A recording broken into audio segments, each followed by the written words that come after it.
Samajwadi party ने और भी पार्टियों ने जिस तरह से हम मुसलमानों का और दलितों का शोषण किया है, सही मायने में तो शोषण यही कर रहे हैं। अगर ये लोग एकजुट हो करके अखिलेश यादव अगर चाह लेते तो इरफान की जो कंडीशन हुई वो बिल्कुल भी नहीं होती।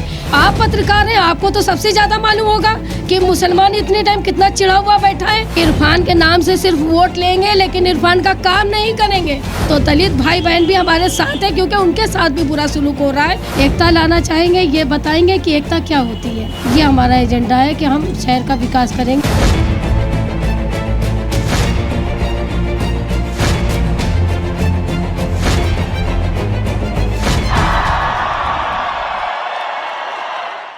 इस समय हम खड़े हुए हैं, मेयर प्रत्याशी है आपके सामने खड़ी हुई हैं। इनका नाम है सहाना परवीन नियाजी।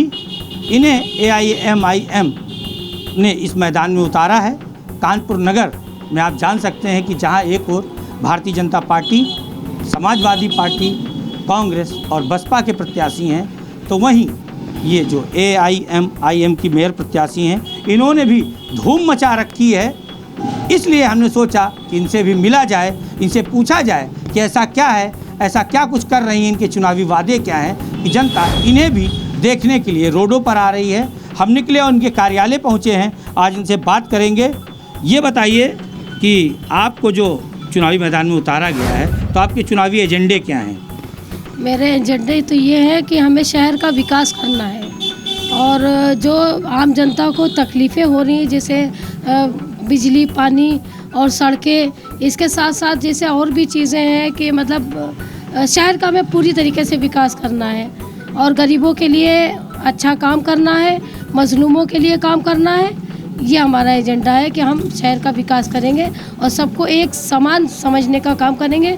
जिस तरह से हमारे लिए किया जाता है कि सबका साथ सबका विकास, लेकिन होता कुछ नहीं है, सिर्फ एक पर ही वो करके फोकस और बाकी को सब एकदम भेड़ बकरी की तरह बहा दिया जाता है। तो हम एकता दिखाना चाहेंगे, एकता लाना चाहेंगे, ये बताएंगे कि एकता क्या होती है। देखिए, बुरा मत मानिएगा, आप भी मुस्लिम लीडर हैं और आपके जो असदुद्दीन ओवैसी साहब मुस्लिम लीडर माने जाते हैं। यहाँ पर समाजवादी पार्टी है जो दावा करती है कि इस बार मेयर प्रत्याशी के रूप में जो उनकी प्रत्याशी हैं वंदना वाजपेयी, सारा का सारा मुस्लिम वोटर उनके साथ आ सकता है। वहीं भाजपा भी ये कहती हुई नज़र आ रही है कि हमने भी जो है मुस्लिमों के लिए काम किया है, वो भी हमें जो है वोट देंगे। कांग्रेस ऑलरेडी कह रही है कि मुस्लिम वोटर हमारे साथ है।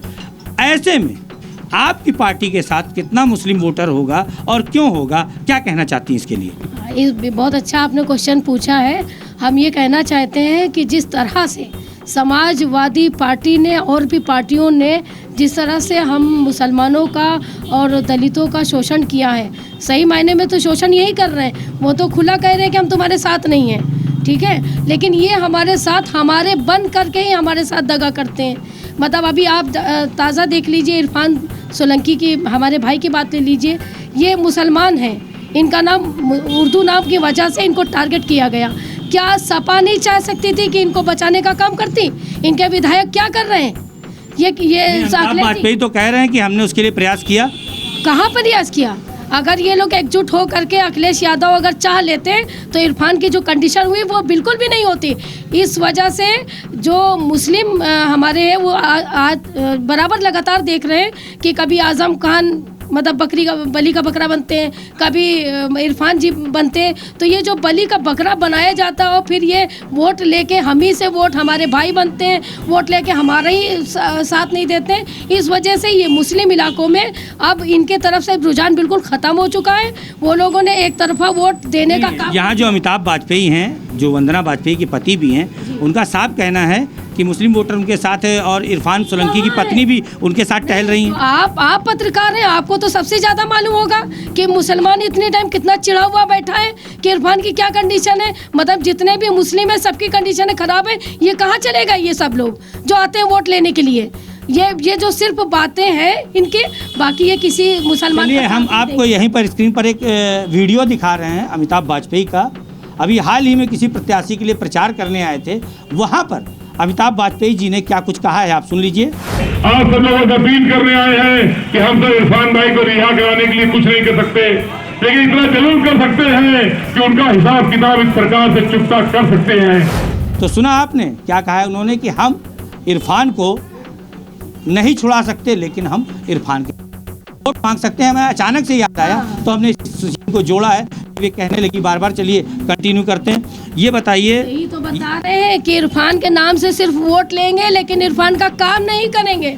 यही तो हम बता रहे हैं जनता, इसीलिए तो जो मुस्लिम वोटर हैं वो एकजुट हो चुके हैं। वो ये उनका ये कहना है कि जब हमको भाई बनाते हैं, आते हैं, वोट ले जाते हैं, भाई तुम्हारे साथ, लेकिन जब कोई मुस्लिम मुद्दा आता है तो ये लोग हम लोगों को मुस्लिम ना कह करके अल्पसंख्यक जैसे शब्द से मतलब हम लोगों को वो करते हैं, खुल करके मुस्लिम नहीं कर सकते। तो जब इतने बुज़दिल हो तो वोट भी मत मांगो। और मुसलमान ने एक तरफा कह दिया है कि अब हमारा मेयर भी होगा और हमारा पार्षद भी होगा। खाली मुस्लिम से तो आप मेयर बन नहीं पाएंगी, तो आपकी पार्टी को और कौन सा वर्ग सपोर्ट कर रहा है? नहीं, हमको जो है दलित का भी सपोर्ट बहुत मिल रहा है। हमने जा करके जैसे लोगों से बात किया है तो दलित भाई बहन भी हमारे साथ है, क्योंकि उनके साथ भी बुरा सलूक हो रहा है। वो भी बता रहे हैं कि नहीं, आपके साथ हो रहा है, हमारे साथ भी हो रहा है और हमारा वोट आप ही को जाएगा। पूरा एक तरफा वोट हम लोगों को मिल रहा है। इंशाल्लाह जीत इंशाल्लाह होगी। तो सुना आपने जो AIMIM की जो मेयर प्रत्याशी हैं उनका दावा है कि इस बार मुस्लिम वोटर नाराज़ है, समाजवादी पार्टी से नाराज़ है, भारतीय जनता पार्टी से नाराज़ है, कांग्रेस से, और सबसे बड़ा मुद्दा उन्होंने जो बताया इरफान सोलंकी को लेकर के। वहीं दूसरी ओर सपा विधायक जो अपनी पत्नी को लड़ा रहे हैं, उनका कहना है कि मुस्लिम वोटर उनके साथ है, लेकिन आपके सामने था। सच क्या है, झूठ क्या है, अब तो ये आने वाला समय बताएगा जब पेटियाँ खुलेंगी कि जो मुस्लिम वोटर है वो किसके साथ है। और जो MIM की प्रत्याशी हैं वो बराबर अपना प्रचार कर रही हैं, अपने चुनावी मुद्दे बता रही हैं। यहाँ पर MIMI ने जो है काफ़ी प्रत्याशी अपने उतारे हैं। देखते हैं क्या होता है, भविष्य के घर में क्या कुछ छुपा हुआ है।